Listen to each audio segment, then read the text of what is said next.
Olá, boa tarde. Hoje é segunda-feira, 4 de julho, e o Senado Notícias está no ar. Duas atividades estão previstas para hoje no Senado. Vamos conferir a agenda aqui no nosso telão.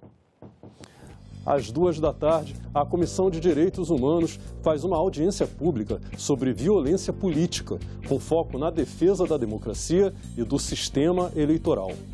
E para as 4h está marcada uma sessão especial no plenário que vai comemorar os 130 anos do Corpo de Bombeiros Voluntários de Joinville. Os vetos às leis Paulo Gustavo e Aldir Blanc podem ser analisados amanhã pelo Congresso, às 14h. No total, deputados e senadores devem analisar 36 vetos.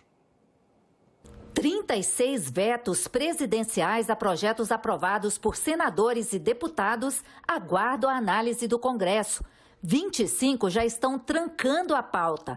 Entre eles estão os vetos totais ao projeto que inscrevia o nome da médica alagoana Nise da Silveira no livro dos heróis e heroínas da pátria e ao projeto que previa isenção de tributos para equipamentos importados para uso exclusivo de fotógrafos e cinegrafistas, a chamada Lei Orlando Brito. Já tranca a pauta também o veto a quase 40 dispositivos da lei que criou o Marco Legal das Ferrovias. O governo vetou, por exemplo, a preferência para as atuais concessionárias conseguirem autorizações para atuar em sua área de influência. Aguarda ser analisado também o veto parcial ao projeto de desestatização da Eletrobras. O texto foi aprovado em maio do ano passado. Entre outros artigos, o presidente Bolsonaro vetou a possibilidade de empregados demitidos após a privatização comprarem ações da empresa com desconto e também a permissão para que esses funcionários demitidos sejam realocados em outras empresas públicas até um ano após a privatização.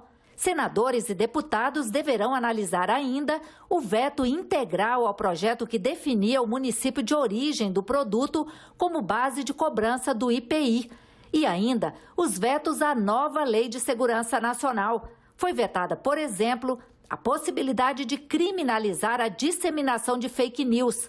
O projeto previa pena de até 5 anos de prisão por comunicação enganosa em massa, mas o governo alegou que a medida feria a liberdade de expressão. Os vetos mais polêmicos são os que barraram recursos para o setor cultural. A Lei Paulo Gustavo, aprovada em março deste ano, previu o repasse de 3,8 bilhões de reais do Fundo Nacional de Cultura para o enfrentamento dos efeitos da pandemia sobre o setor, um dos mais afetados durante esse período. Mas o texto foi totalmente vetado pelo presidente Bolsonaro. O presidente vetou integralmente também a Lei Aldir Blanc II, que repassaria anualmente cerca de 3 bilhões de reais a estados e municípios para financiar projetos culturais. Pelo texto aprovado no final de março, esse repasse seria feito durante 5 anos. Produtores culturais e entidades ligadas ao setor se mobilizam para pedir a derrubada dos vetos. Um dinheiro que é da cultura, onde os profissionais passaram por momentos muito difíceis com a pandemia, né, com a reclusão total, sem trabalho, né, foi o primeiro setor a parar, o último a voltar, isso já foi muito falado, e é um recurso fundamental para essa retomada. A Lei Aldir Blanc, quando ela chegou, ela levou arroz com feijão para a mesa desses trabalhadores e dessas trabalhadoras. E nesse momento, nós temos a Lei Aldir Blanc II e a Lei Paulo Gustavo é sinônimo de retomada de um dos mais importantes setores da nossa economia. Lembramos que o setor artístico e cultural é responsável pelo PIB criativo, que representa 0,3% do PIB nacional. Retomar esse setor, reerguer esse setor é fundamental, não apenas para o bem-estar social, para a inclusão social, como para a retomada da nossa economia. O que nós esperamos é que o Congresso Nacional se sensibilize e derrube o veto dessas duas importantíssimas leis. Um dos itens que devem ser analisados nessa sessão do Congresso prevista para amanhã é o veto do presidente Jair Bolsonaro ao despacho gratuito de bagagens em voos nacionais. A justificativa do governo para o veto é de que a medida aprovada pelo Congresso contraria o interesse público, tendo em vista que, na prática, aumentaria os custos dos serviços aéreos e o risco regulatório, o que reduziria a atratividade do mercado brasileiro a potenciais novos competidores e contribuiria para a elevação dos preços das passagens aéreas. Mas alguns senadores reagiram. O senador Cajuru postou em suas redes sociais que o Senado vai derrubar o veto presidencial. Na medida provisória aprovada, além dos 10 itens a favor do setor aéreo, não estava contemplado o consumidor. E nós entendemos que o despacho gratuito das bagagens deveria voltar a ter no Brasil para poder incentivar justamente o consumidor a usar o transporte aéreo. Atualmente, quem precisa despachar bagagens tem que pagar um valor adicional. Essa regra é de 2016, quando a ANAC publicou uma resolução nesse sentido, argumentando que a mudança ampliaria a concorrência e permitiria a redução no preço das passagens, tese que foi questionada por especialistas em defesa do consumidor. O que nós vimos foi absolutamente o contrário. Essas companhias aéreas não vieram para o Brasil, até porque essa insegurança jurídica e essa carga tributária nossa não é para qualquer um. E as passagens, ao invés de baratearem, elas aumentaram assustadoramente. O presidente da Associação Brasileira das Empresas Aéreas destaca que a gratuidade da bagagem não ajudaria a reduzir o atual preço das passagens. Os preços, infelizmente, flutuaram. Eles caíram logo no começo, porque vinham caindo, depois subiram com a explosão do custo do querosene, com o custo do combustível de 2017 para cá. Para enfrentar o assunto preço, nós precisamos enfrentar esta política de precificação de combustível que hoje penaliza o país inteiro e está na ordem do dia. Não é só um assunto de bilhete aéreo. Mas a Associação Nacional em Defesa dos Direitos dos Passageiros do Transporte Aéreo vai além e diz que o despacho de bagagem nunca foi gratuito. São empresas privadas, cobram pelo transporte do passageiro, pelo transporte da bagagem. Sempre cobraram. Então é falso dizer que voltará a passagem grátis, seja ou não derrubado, veto não importa. A bagagem sempre foi, sempre continuará sendo paga. O que mudou foi a forma de cobrança e o que faltou foi clareza nessa informação. A instalação ou não da CPI do MEC deve ser decidida nesta semana. O presidente do Senado, Jair Rodrigo Pacheco, discutiu o assunto com os líderes da oposição, Randolfo Rodrigues, e da minoria, Jean Paul Prats. Pacheco disse que haverá primeiro uma análise técnica com a ajuda da advocacia e da consultoria do Senado e depois uma análise política numa reunião de líderes.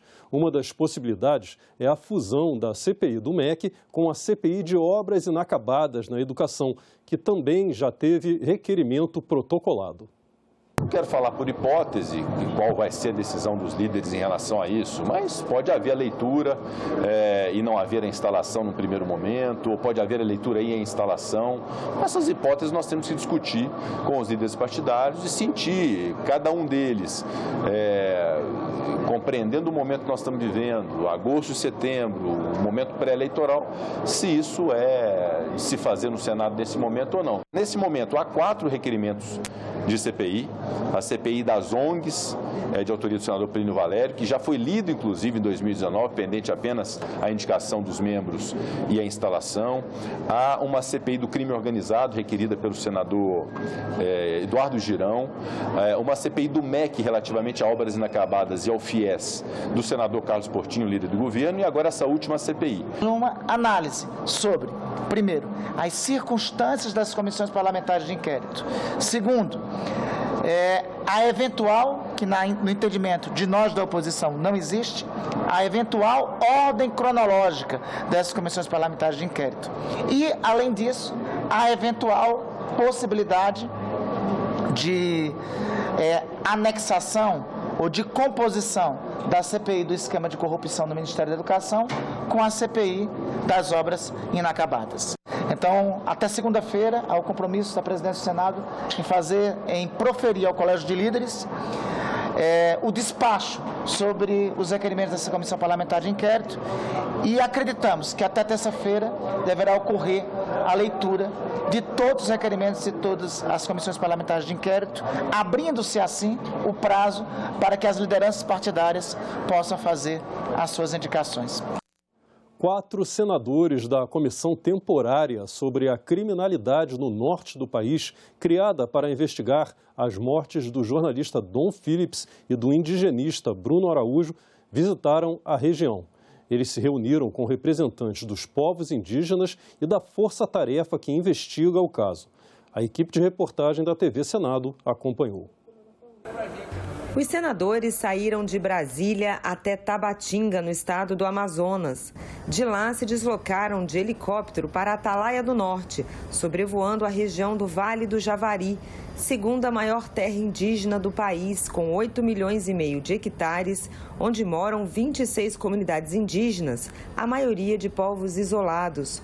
O Vale do Javari fica no extremo oeste do Amazonas, na tríplice fronteira entre Brasil, Peru e Colômbia. É uma região de conflitos violentos por causa do tráfico de drogas, da caça, da pesca e do garimpo ilegais. A diligência em Atalaia do Norte reuniu as comissões externas do Senado e da Câmara, criadas para apurar os crimes na região. Eles se reuniram na sede da Univaja, a União dos Povos Indígenas do Vale do Javari, e ouviram lideranças de vários povos da região. E o principal pedido foi proteção. Precisa, sim, de uma fiscalização, reforçar as bases, que fica nas entradas das terras indígenas. Pedimos que Vossas Excelências olhem para o Vale do Javari.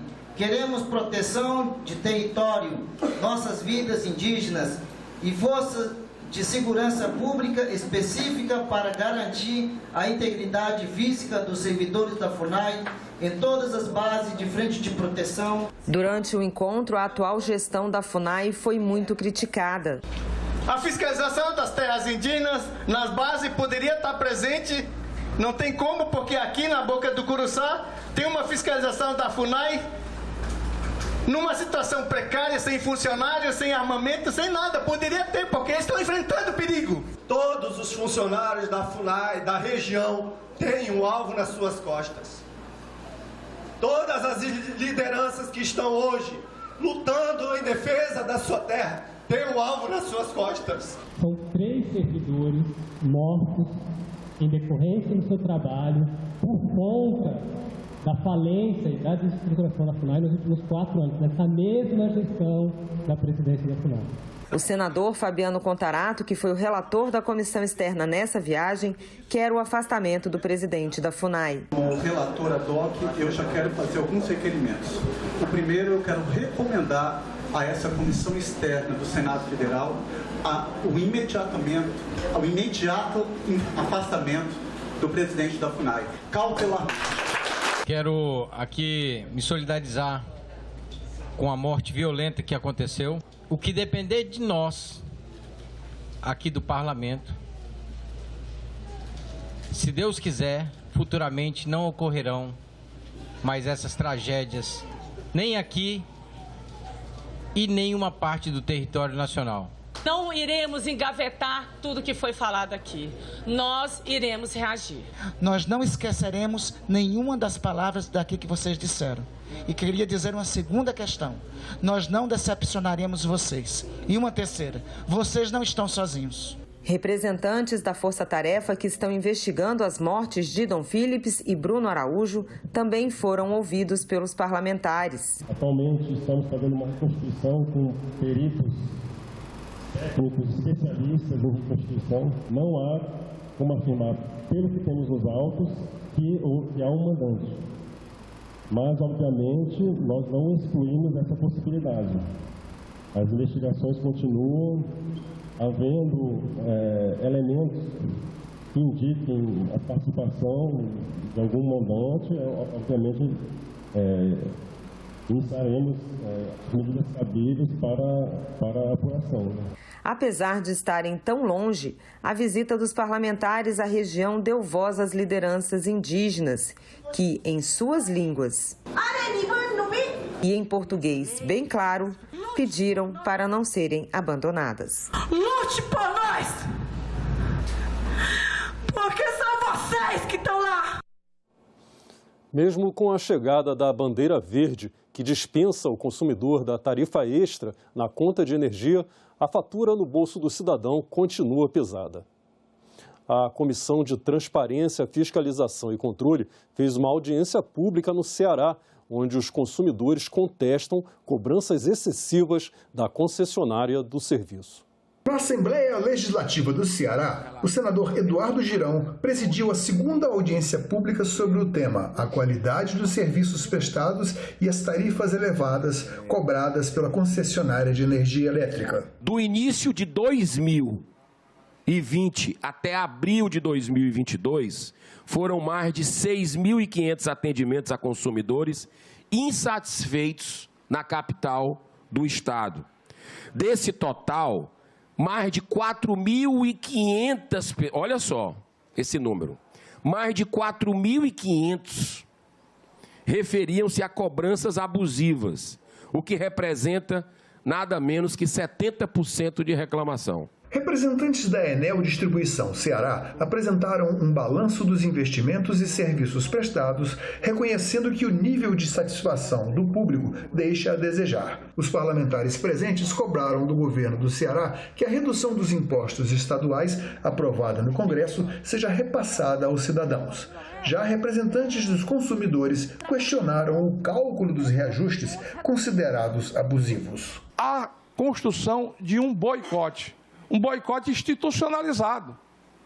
Não só querendo criar um nó do ponto de vista da intervenção jurídica, porque queriam ontem, aliás, antes de ontem, na quarta-feira à noite, buscar uma liminar no Supremo Tribunal Federal para barrar aquilo que é o desejo do cidadão e da família brasileira, que é a redução dos preços, ou seja, um governo eleito pelo povo, indo ao Supremo Tribunal Federal pedindo para não cumprir a lei. Seria muito exitoso se nessa audiência pública a gente tivesse um encaminhamento concreto, né, de todo mundo baixar as armas e ir no ponto. Como é que a gente pode fazer objetivamente para reduzir? Será que uma das saídas não era a gente trabalhar com outro índice? Um outro índice de reajuste? Será que a saída não era trabalhar em outros pontos, reduzir custos em outros lugares? Porque, meus amigos e minhas amigas, ninguém vive sem energia elétrica. Nosso objetivo não é absolutamente perder energia, desgastar a imagem de uma empresa que gera 9.000 funcionários, não é isso? 9.000 funcionários. Não é isso o objetivo, a gente sabe do potencial desse grupo, mas nós podemos, de alguma forma, encontrar um caminho com base no diálogo para buscar uma mesa de negociação. Nesse momento é uma questão, eu acho até que eu vou até um pouco além, é questão de compaixão. Humanitária. Né? De humanidade. O plenário do Senado Jovem aprovou na sexta-feira 3 projetos apresentados nas comissões temáticas do programa Jovem Senador 2022. Durante a semana de vivência legislativa, os 27 estudantes selecionados pelo programa simularam a atuação dos senadores na discussão e na elaboração de leis. Se todos já votaram, vamos encerrar a votação. Encerrada a votação. Determino à Secretaria-Geral da Mesa que mostre o painel o resultado. Votos para sim, 23. Não, 0. Abstenção, 1. Aprovado o projeto com as emendas número 1 e 2. Nesta sexta-feira, eles puderam viver como é um dia de votação no plenário do Senado.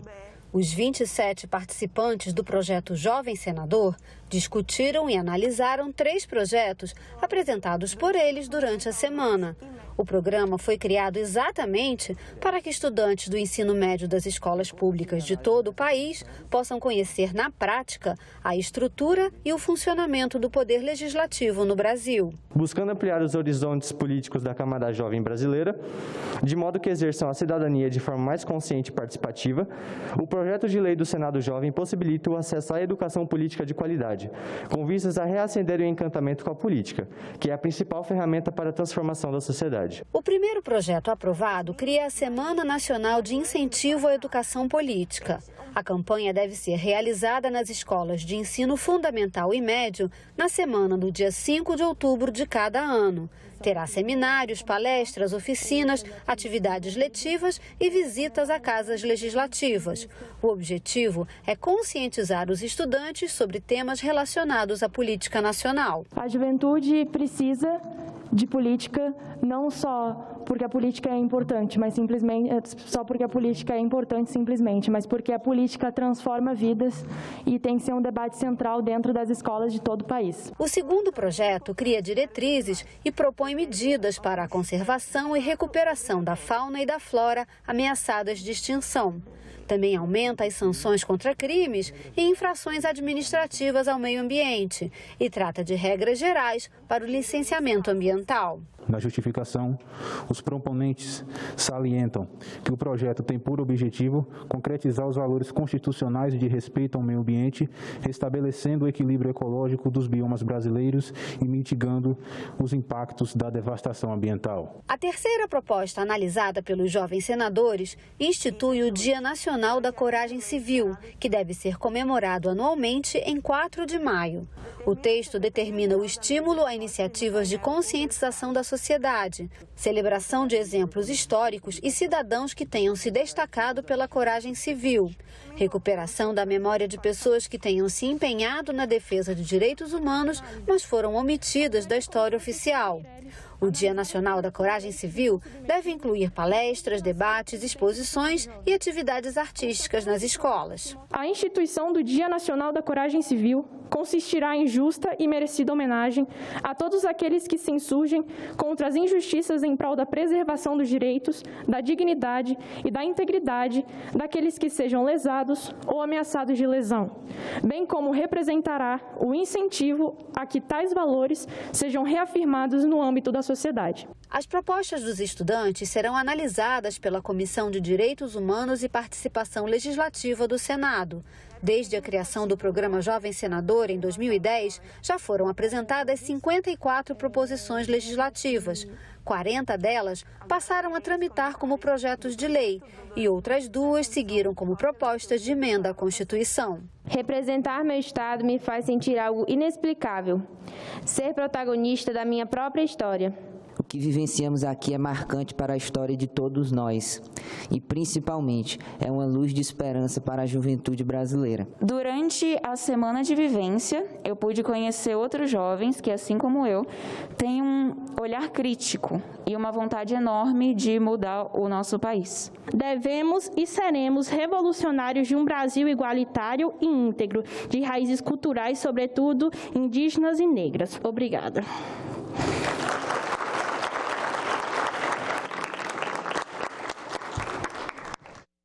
Ficamos por aqui. Você pode rever as reportagens desta edição na nossa página na internet, senado.leg.br/tv.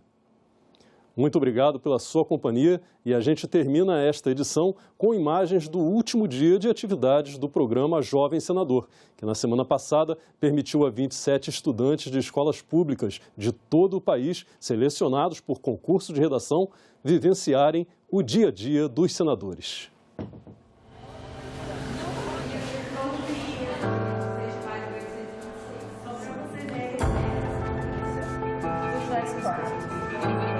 No dia de hoje, nós tivemos a oportunidade de conhecermos muitos documentos do acervo histórico do Poder Legislativo. Vimos a Lei Áurea, ganhamos até uma cópia também para levar de recordação, vou até colocar no quadro.